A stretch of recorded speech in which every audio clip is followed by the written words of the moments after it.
बिस्मिल्लाहिर्रहमानिर्रहीम। अस्सलाम वालेकुम। अब हम अपना टॉपिक 3.4 डिस्कस करेंगे, सेल स्पेशलाइजेशन। इसमें सबसे पहले हम बात करेंगे मल्टी सेलुलर ऑर्गेनिजम्स की। मल्टी सेलुलर ऑर्गेनिजम्स हमारे पास वो ऑर्गेनिजम्स होते हैं जिनमें एक से ज़्यादा सेल्स पाए जाएँ। यूनिसेलुलर वो होते हैं जिनमें सिंगल सेल पाया जाए। There are different types of cells. अब मल्टी सेलुलर ऑर्गेनिजम्स हैं, उनमें मुख्तलिफ इकसाम के सेल पाए जाएंगे। Each type has a special structure and performs a special function. अब स्ट्रक्चर से मुराद है उसका ढांचा, वो दिखने में कैसा है सेल, और फंक्शन से मुराद है कि उसका टास्क क्या है, उसे किस किस्म का काम परफॉर्म करना है। तो ये एक उसका सेल का स्ट्रक्चर और फंक्शन होगा। ठीक है। उसके बाद आपकी बुक कहती है व्हेन सेल्स आर फॉर्म्ड। यहाँ से आपके पास सेल स्पेशलाइजेशन की डेफिनेशन स्टार्ट होती है। When cells are formed, when cells are formed by cell division they are all similar। जब सेल डिवाइड होना शुरू होता है और उसके बाद जो हमारे पास डिवाइड होकर नया नया सेल बनता है, वो सारे सेल्स एक जैसे होते हैं, पेरेंट सेल की तरह होते हैं जिससे वो डिवाइड हुए हों। आफ्टर देयर फॉर्मेशन, बनने के बाद, cells undergo a process of specialization और डिफरेंशिएशन। जब सेल बन जाता है, बनने के बाद जैसे हम बच्चे से मेच्योर होते हैं, अडल्ट होते हैं, सेल भी जब बनता है तो एक सिमिलर होते हैं सारे सेल्स। जब वो मेच्योर होता है, जैसे हम मेच्योर होकर अडल्ट हो जाते हैं, उसी तरह सेल मेच्योर होते हुए अंडरगो स्पेशलाइजेशन और डिफरेंशिएशन। ये एक प्रोसेस है स्पेशलाइजेशन और डिफरेंशिएशन का, जिससे एक सेल गुजरता है, और during this process they get specialize sizes. अब उनमें तीन चीज़ें होती हैं। एक तो ये कि उनका जो साइज़ होता है सेल्स का, वो उनकी ज़रूरत के हिसाब का बन जाता है। उनका जो स्ट्रक्चर है, एक सेकेंड, ये उनका जो स्ट्रक्चर है वो उनकी ज़रूरत के हिसाब से, जो उन्होंने फंक्शन परफॉर्म करना है उसके हिसाब से बन जाएगा। और तीसरा उसका मेटाबॉलिक फीचर्स उसके अकॉर्डिंग होंगे। ये थर्ड पॉइंट है मेटाबॉलिक फीचर्स का। As a result they become specialize cells. और इन तीन चेंजेस के बाद, साइज, स्ट्रक्चर, मेटाबॉलिक फीचर्स के चेंज होने के बाद, सेल स्पेशलाइज हो जाता है। Here of Here we discuss some specialized cells of plants and animals। अब हम plants और animals के कुछ specialized cells को डिस्कस करेंगे नेक्स्ट स्लाइड से ऑनवर्ड्स। सबसे पहले हमारे पास आता है मीजोफिल सेल। अब जो मीजोफिल सेल्स हैं वो प्लांट्स में पाए जाते हैं। ये वो सेल्स हैं बेसिकली जो फोटोसिंथेसिस के लिए रिस्पॉन्सिबल होते हैं। पहले हमने चैप्टर 3 में पढ़ा था कि जो प्लास्टिड्स में क्लोरोप्लास्ट होते हैं, ऑर्गेनेली क्लोरोप्लास्ट, वो फोटोसिंथेसिस करवाती है। कैसे? क्लोरोप्लास्ट के अंदर एक पिगमेंट होता है क्लोरोफिल, उसके थ्रू फोटोसिंथेसिस होती है। अब ये स्पेसिफिक ऑर्गेनेली ज़्यादा जिस किस्म के सेल्स में पाए जाते हैं उनको कहते हैं मिजोफिल सेल्स। ये ख़ास तौर पे फोटोसिंथेसिस के लिए ही बने हुए हैं। ठीक है। अब हम ये आपकी बुक का डिस्कस करेंगे। आपकी बुक कहती है mesophyll cells these are green cells. अब ये ग्रीन सेल्स होते हैं। ये ग्रीन क्यों होते हैं? इसकी वजह ये है कि इन्होंने फोटोसिंथेसिस परफॉर्म करवानी है।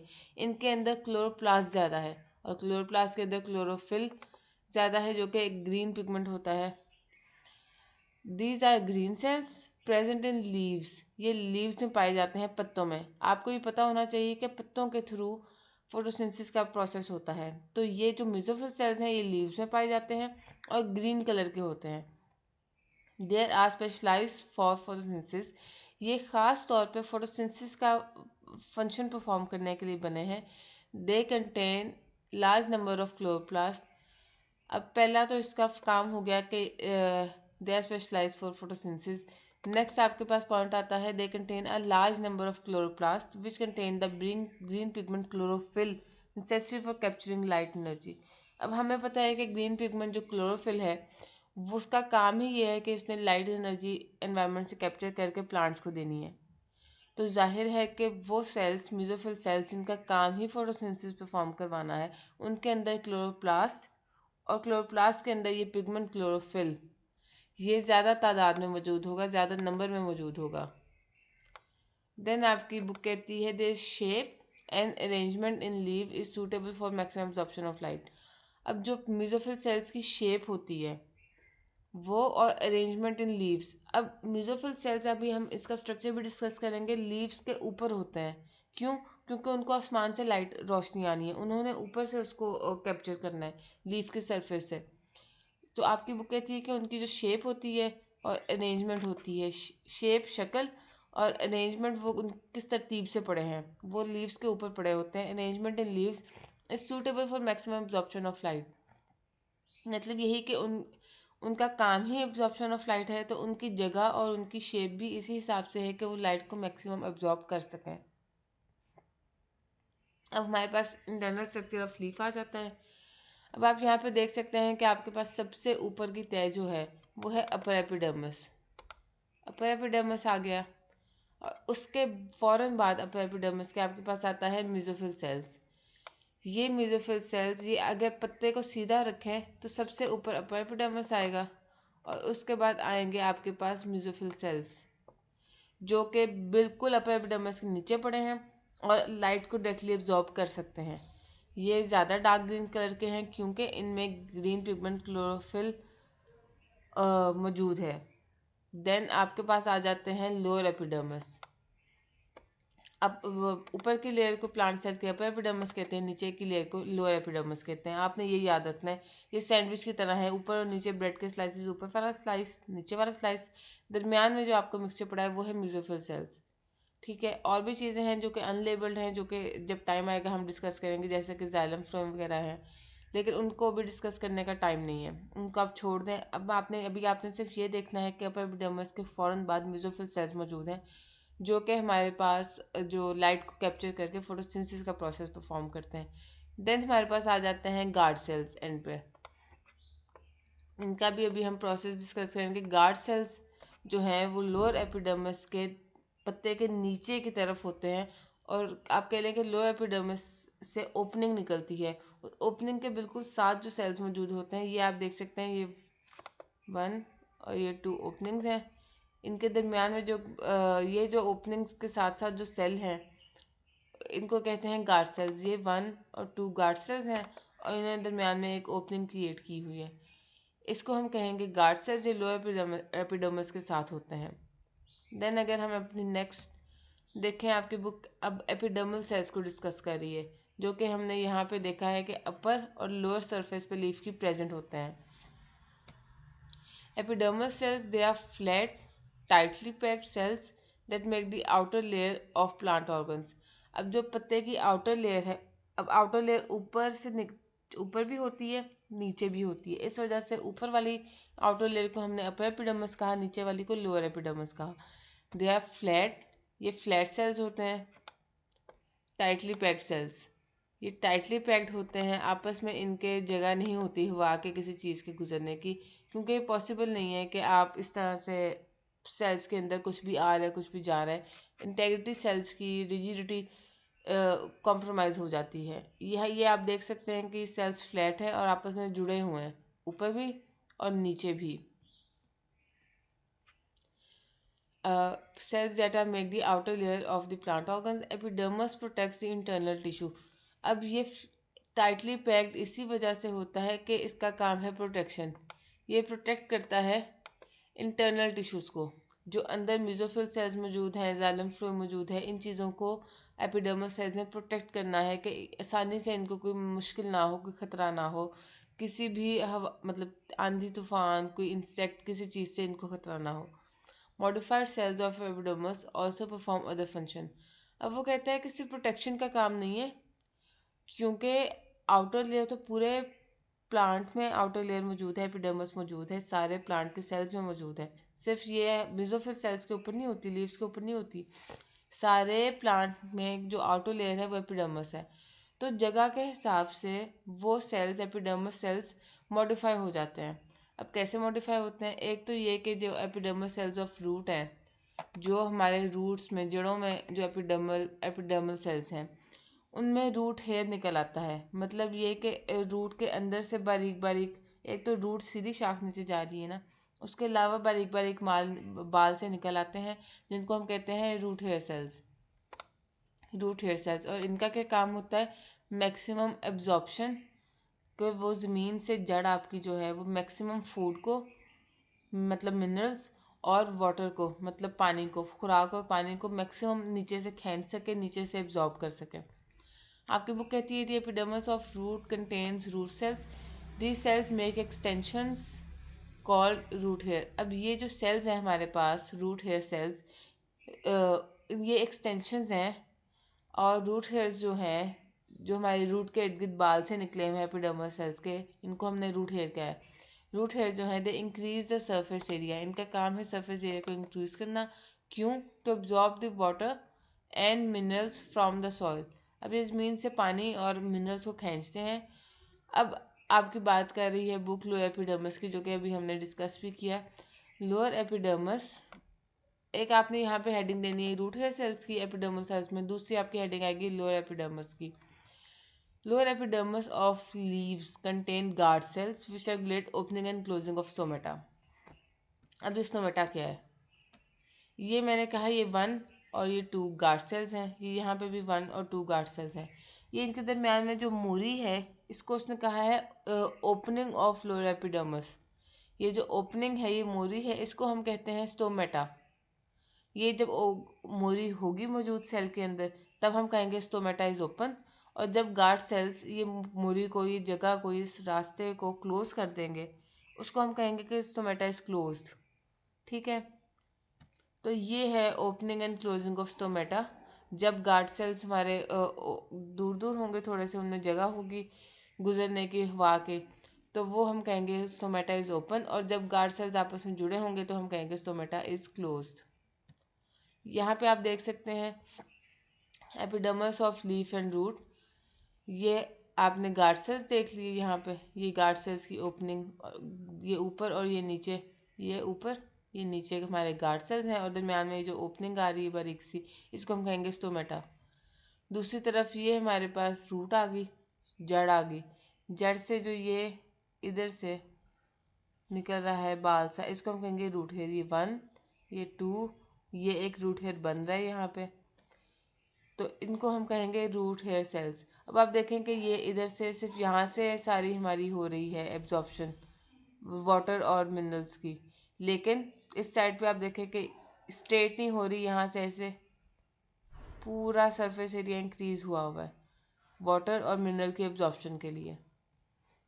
अब नेक्स्ट हमारे पास आ जाते हैं मसल सेल्स।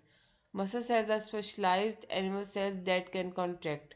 अब यहाँ पे हम स्टार्ट कर हो गए हैं ह्यूमंस के सेल्स के मतलब। पहले हमने जो 2 पढ़े थे वो थे प्लांट सेल्स। अब मसल सेल्स हमारे पास ह्यूमन सेल है। Muscle cells are specialized animal cells that can contract. अब ये स्पेशलाइज्ड एनिमल सेल्स होते हैं जो कि जिनका काम होता है कॉन्ट्रैक्शन और रिलैक्सेशन। कॉन्ट्रैक्ट आपस में जुड़ जाना, और रिलैक्स मतलब ईजी हो जाना। They are elongated cells. अगर आप इनका स्ट्रक्चर यहाँ से देखें, सबसे पहले दे आर एलोंगेटेड सेल्स, ये लंबे लंबे सेल्स होते हैं filled with actin and myosin. अब इनकी कंपोजिशन क्या होती है? ये एक्टिंग एंड कॉन्ट्रेक्टाइल प्रोटीन के बने होते हैं। मायोसिन ने एक्टिन एंड कॉन्ट्रेक्टाइल प्रोटीन। अब ये 3 किस्म के होते हैं, स्केलेटल मसल सेल्स, सेकंड हमारे पास आ जाता है कार्डियक मसल सेल्स, और थर्ड हमारे पास आ जाता है स्मूथ मसल सेल्स। ये आपके पास 3 मसल सेल्स हैं। इनका कंपैरिजन भी इम्पॉर्टेंट है मसल सेल पे, as in long question muscle cell पे भी आ सकता है। इन तीनों का कंपैरिजन भी पूछा जा सकता है। स्केलेटल मसल सेल्स की अगर हम बात करें, दे आर लॉन्ग, लंबे होते हैं, एंड स्ट्राइएटेड, इनमें स्ट्राइशंस होती हैं, लाइनें सी होती हैं। They are attached to bones, ये हड्डियों के साथ। स्केलेटल से अंदाजा लगा लें, स्केलेटल सेल्स मतलब ये स्केलेटन हमारा मतलब हड्डियाँ, स्केलेटल मसल्स मतलब वो मसल्स जो हड्डियों के साथ जुड़े होते हैं। दे आर लॉन्ग स्ट्राइएटेड, ये इनका स्ट्रक्चर हो गया, लोकेशन होगी, they are attached to bones. और थर्ड पे आपके पास आ गया है इनका फंक्शन, दे आर और वॉलेंट्री इन एक्शन। वॉलेंट्री मतलब खुद करने वाला काम। हम अपना बाजू खुद ऊपर उठाते हैं, नीचे उठाते हैं, ये वाली हमारी जो मूवमेंट है बाजू ऊपर नीचे करने की मूवमेंट, वो वॉलेंट्री है, हम अपनी मर्जी से करते हैं। चलते फिरते हैं, हमारी टांगों के स्केल्ट बोन्स हिलती हैं, उनके साथ जो मसल्स अटैच होती हैं स्केलेटल मसल्स वो हिलती हैं। तो चलना फिरना हमारी मर्जी की मूवमेंट है। इसका मतलब है ये हमारी वॉलंटरी मूवमेंट है। ये मतलब है वर्ड वॉलंटरी का। खुद जो मूवमेंट होती है हमारी, कंट्रोल में जो मूवमेंट होती है उसको कहते हैं voluntary movement. They are voluntary in action, मतलब ये कि जो हम खुद मूवमेंट्स करते हैं, हम अपनी मर्ज़ी से इन मसल्स को इस्तेमाल या ना इस्तेमाल करना ये फ़ैसला कर सकते हैं। Voluntary in action and their contraction move the skeleton for body movements and locomotion. वो कहते हैं कि ये वॉलंटरी एक्शन है, हम अपनी मर्ज़ी से इस्तेमाल करते हैं, लेकिन जब हम इनको इस्तेमाल कर रहे होते हैं और मसल सेल्स कॉन्ट्रैक्ट करते हैं हमारे इस्तेमाल करने से, तो ये हमारे जिस्म को हिलाते हैं। Move the skeleton of the body, हमारी जिस्म की ये हड्डियों को, ढांचे को, सारे को हिलाते हैं। इसके हिलने से हमारी बॉडी में सॉरी इसके मिलने से हमारी बॉडी में मूवमेंट्स होती हैं। और लोकोमोशन भी, एक जगह से दूसरी जगह जाने को लोकोमोशन कहते हैं, लोकोमोट करना कहते हैं। तो ये इसका काम है। देन हमारे पास आगे है second example cardiac muscle cells की। कार्डियक मसल्स के मतलब आपकी बुक कहती है they are branched and striated. जो हमारे पास स्केलेटल थे वो थे लॉन्ग, लंबे, और स्ट्राइटेड। कार्डियक मसल सेल्स हैं ब्रांच्ड, आपस में जुड़े हुए हैं, आपस में शाखें मिल रही हैं, ये मतलब है ब्रांच्ड का। And striated, they are found in the heart walls. Cardiac का मतलब है heart, cardiac arrest, cardiac failure, cardiac muscles. ये कार्डियक वर्ड का मतलब है हार्ट से एसोसिएटेड, कार्डियक मसल्स का मतलब है दिल के muscles. They are found in the heart walls, ये जो हमारे दिल की वॉल्स होती हैं उनसे, उनमें जो मसल्स अटैच्ड होते हैं वो होते हैं cardiac muscles. They are involuntary in motion. अब इनवॉलेंट्री वर्ड का मतलब वही है, वो मोशन जो हमारे इख्तियार में नहीं है। अब आप देखें कि आप अपनी टांगें, हाथ, गर्दन सब कुछ अपनी मर्ज़ी से हिला सकते हैं, स्केलेटल मसल्स आपके कंट्रोल में है। दिल आप अपनी मर्ज़ी से बंद करना या चलाना ये आपके इख्तियार में नहीं है।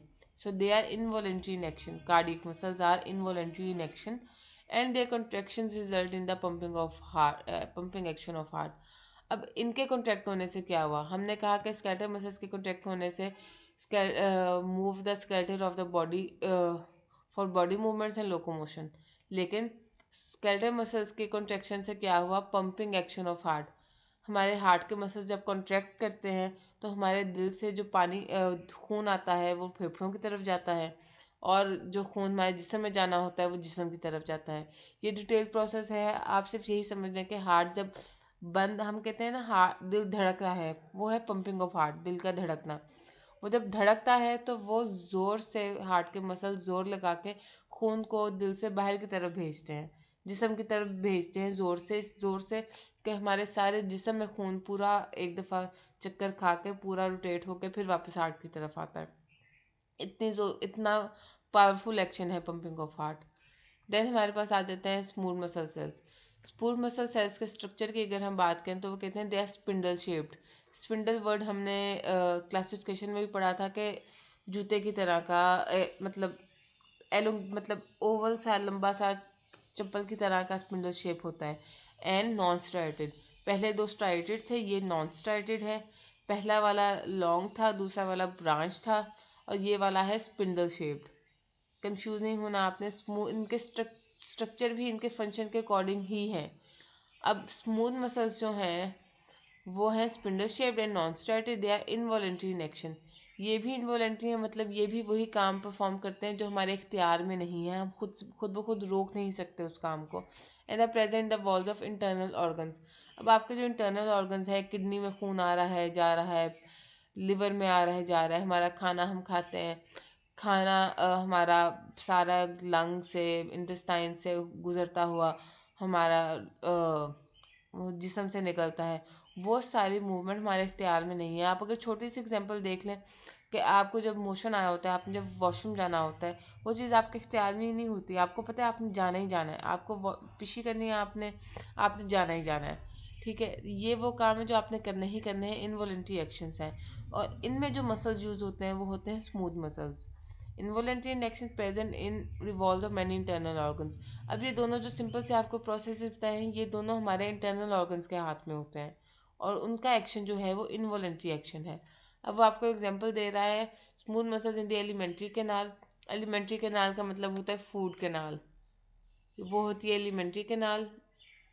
Contract to move food forward. अब एलिमेंट्री कैनाल कॉन्ट्रैक्ट करी जाती है सारी, तो हमारा फूड मुंह से लेकर गले, हल्क से लेकर तो आगे मैदे में और इन तड़ियों में जाता है।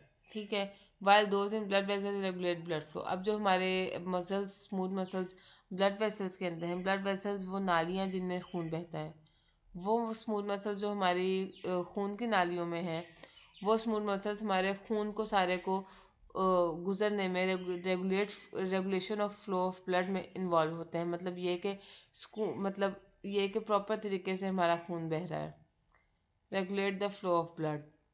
देन हमारे पास ये पिक्चर आ गई है स्केलेटल मसल्स की।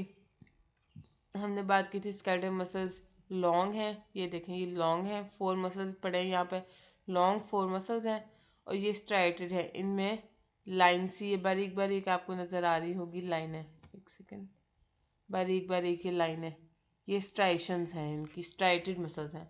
देन कार्डियक मसल्स में भी आप देखें कि ये 4 ही सेल्स पड़े हैं लेकिन आपस में जुड़े हुए हैं, ब्रांच हैं, यहाँ से भी, यहाँ से भी, यहाँ से भी, यहाँ से भी, ये ब्रांच है, और इनमें भी स्ट्राइशंस मौजूद है। अगर आप गौर से देखें स्ट्राइटेड हैं सारे। जबकि ये स्मूथ मसल्स ये स्पिंडल शेप्ड हैं, पैरामीशियम था स्पिंडल शेप्ड, ये पैरामीशियम की शेप के हैं। ये 1 2 3 4 5 6 7, ये छोटा सा, ये पैरामीशियम की इस तरह स्पिंडल शेप्ड के हैं। तो ये आप, और नॉन स्ट्राइटेड है, इनमें स्ट्राइशंस हैं, ये स्मूथ मसल्स में स्ट्राइटेड नहीं है। इनके नाम से ही आप अंदाज़ा लगा रहे हैं कि इनके सेल्स भी स्मूथ होंगे, किसी किस्म की कोई स्ट्राइशन नहीं होगी। अब ये देखें ये स्केलेटन मसल्स हमारे जो है बोन्स उनके साथ अटैच है, जो कार्डियक मसल्स है वो हमारे हार्ट में है, और जो स्मूथ मसल्स हैं वो हमारी इंटेस्टाइन में है।